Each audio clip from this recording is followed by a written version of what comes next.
Hey everyone, DC NBA Junkie here, editing the video. Just wanted to let you know that this video is, I realized that I broke my daily upload streak, so there will most likely be 2 videos uploaded tonight. Thank you. Hey everyone, welcome to another video of DC NBA Junkie, where I'll be discussing NBA related content every single day. I am continuing a series called NBA Team Futures, and I suggest that you click the card above if you want to see the previews. Oh, they're going to double Eric Gordon. Leaving Austin Rivers wide open. No out! What a flying follow! If that seems interesting to you, then feel free to tune in on some fresh NBA content. For today's episode, I'll be taking a closer look with the Houston Rockets. After trading for Westbrook in the 2019 free agency, the once Thunder duo Harden and Westbrook are reunited and are looking for a potential title run. With the shipping of Capella and implementing a new small ball style, Houston is changing the game.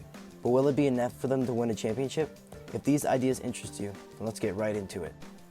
But before I begin, make sure to leave a like on the video and drop down in the comments section any suggestions for future video ideas or even ideas for future series, because any suggestions from you guys are highly advised and recommended. And lastly, make sure to subscribe. I mean, we're all here for some fresh and nice NBA content. Now, without further ado, let's take a look into the future of the Houston Rockets.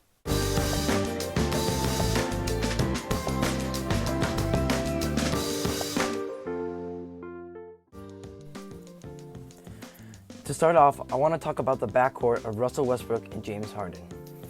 The team finished with a 40-24 record, and it got them the 6th seed in the Western Conference, tied with OKC with that record.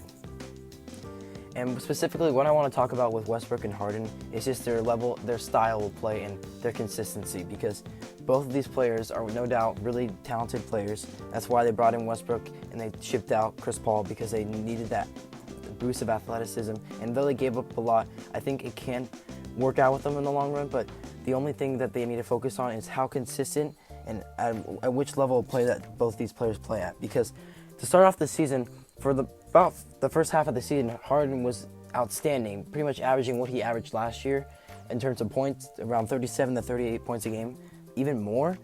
And it was just clearly in front of everybody. And then all of a sudden, you know, ever since the new year started, he started dropping off on his points, probably averaging near like 30, 32 points a game, which for him it doesn't seem like much, but that was a big difference for their team because a lot of points come out of him. And Westbrook from mid-December to now has been outstanding. Westbrook, averaging well over 30 points a game. And when they started implementing the new small ball style, it just worked outstandingly for him. So when we look at this team, I think, can they perform at a high level consistently? Because that's what's going to be important for them moving forward if they want to be a really legitimate team in the Western Conference. I mean, as you can see, they were 6th seed for a reason. Next, I want to talk about the depth for this Houston Rockets team, and specifically because you have, like I said, Westbrook and Harden, and I guess you can consider Robert Covington, especially because they traded him from Capella. And I want to quickly address that trade. I am not a fan of the Capella trade, bringing in just Robert Covington, I believe.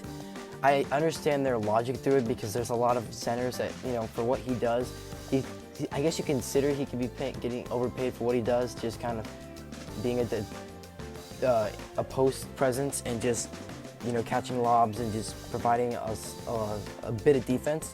However, I think he had an outstanding impact on this team, and everlasting. It's definitely what I thought was a really important player for this team, especially if they could have worked it out, the second half of the season. But I guess they didn't want to really give it a try, and they just wanted to indulge into this new style of play with PJ Tucker running the center. So I'm just kind of concerned going down the future because they have some players wrapped up with some big deals. You got Tucker on $8 million, which that's a lot of money for him at 35 years old. Eric Gordon, $14 million for a guy who really had a drop-off this year. And, you like I said, you have Robert Covington now that you traded for. So, you got these three, and then you also have Westbrook and Harden signed on max contracts for at least 3 years, and then they have their player options. So, when I'm looking forward, I'm just kind of concerned of where the other play is going to come from, where the other, production is going to come from down the line, because they're only signing minimum players from that point. And I think I'm also interested in is Covington's progression. He's 29 years old, so I don't know if I would call it progression at this point, but just, a little bit of development at this point. Maybe just increasing his points and just increasing his role from what he used to be, just kind of a 3-and-D guy, to becoming more of a offensive presence. Is the thing I want to see from Robert Covington, because this team really needs it if they're going to become a top-notch team in the Western Conference. The next topic I want to bring up is small ball play, because that's the new system that the Houston Rockets have introduced themselves to, especially since they've made that clear ever since they got rid of Capella, and their only active center on the team is Tyson Chandler, which is like, if you have Tyson Chandler at your center, you're not doing too well, in terms of the center's depth. So obviously they did it for a reason, and it is to run a small ball game. Or PJ Tucker is running the 5, and he is 6'5", which is, I believe, is maybe the same height as Harden, and Covington is taller than him. So, but Tucker can hold his own. I'm not saying he should be playing the 5, but he's done it all right. And I want to first kind of go into the pros and cons. I want to start with the pros because it's not like it's a terrible system. It's clearly worked for them. Their first time they showed it up was against the Los Angeles Lakers. I know that well because I was watching that game, and the Lakers could not come out on top. And what I noticed just throughout this time of this small ball game is they've moved fast on the break really well. They've been able to get the ball down and get some easy transition buckets and even some nice wide open threes. So their offense works perfect, and they get really good opportunities. And on defense, it's not amazing, and that's actually, but I credit them one place for defense. They crowd the paint tremendously, so I can give them that. But two other cons would be just ultimately an overall lack of defense, especially if the ball gets in the post. They really can't do too much because Tucker can only do so much out of his size and frame.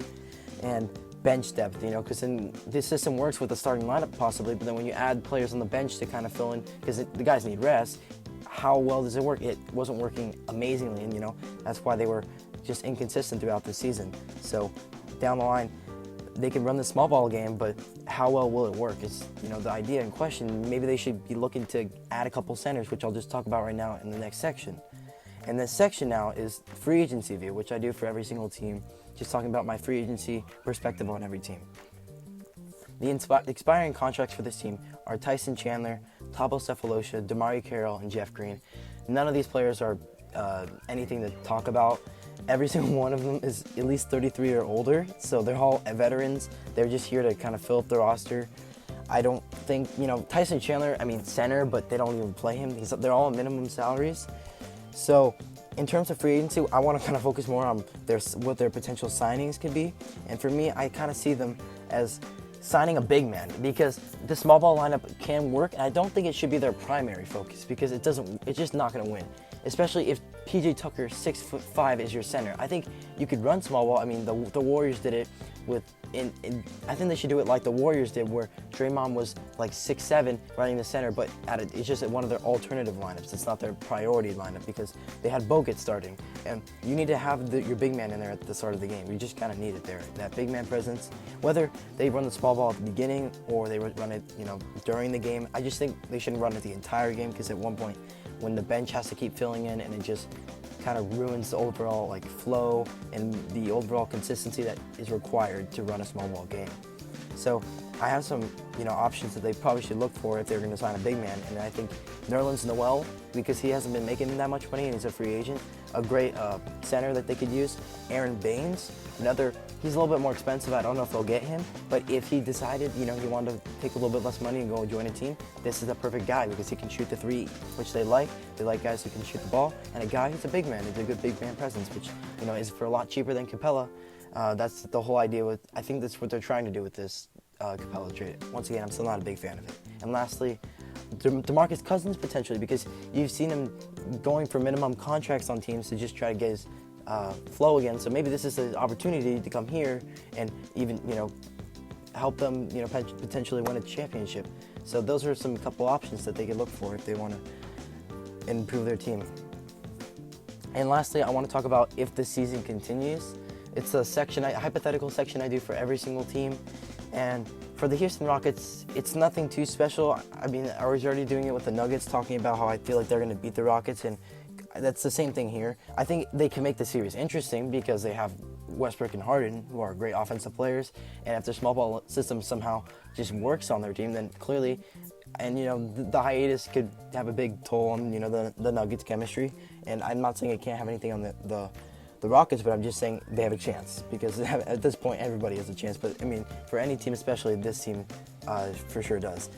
The only concern I have is there's just no big man presence. Jokic is 7 foot. He's a footer. So you gotta acknowledge him, and they simply can't do that if they are just running a small ball lineup out there. And Chandler is not the best center. He can't be out there for too long anyway. So it's not like they even have a big man option other than him.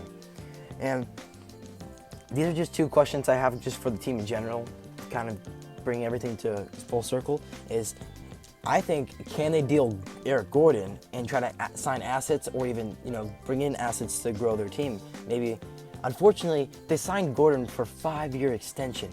He's making like 14 for 5 years, so that's the problem. I just don't think it's going to happen. But if a team could do it, I really want to see them do it. I think that's the problem, is that they kind of made a misjudgment on his value. He was definitely amazing last year, and he even had a 50-point. I think he even had a good performance. I think that might have been this year. But anyways, Gordon is definitely not worth the money for right now. I think he's overpaid. So that's my question. Can they deal Gordon and sign some assets to grow some depth? And lastly, will Harden and Westbrook's game click?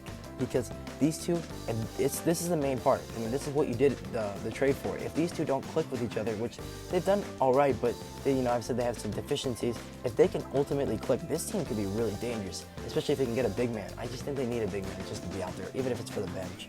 Just if they can click more than they already have, then this team ultimately, I can see them being a Western Conference, potential threat, and that's really important for them moving forward from the NBA hiatus. And yeah, with that being said, that will be the end of my NBA team futures review for the Houston Rockets. If you enjoy the video, make sure to give it a like, comment down any suggestions for future video ideas and series that I could look into. Any suggestions are recommended. I'll probably get to them after doing this series. And yeah, make sure to subscribe too. I mean, we're all here for some, basketball content. And yeah, with that being said, thank you so much for watching the video, and have a great day.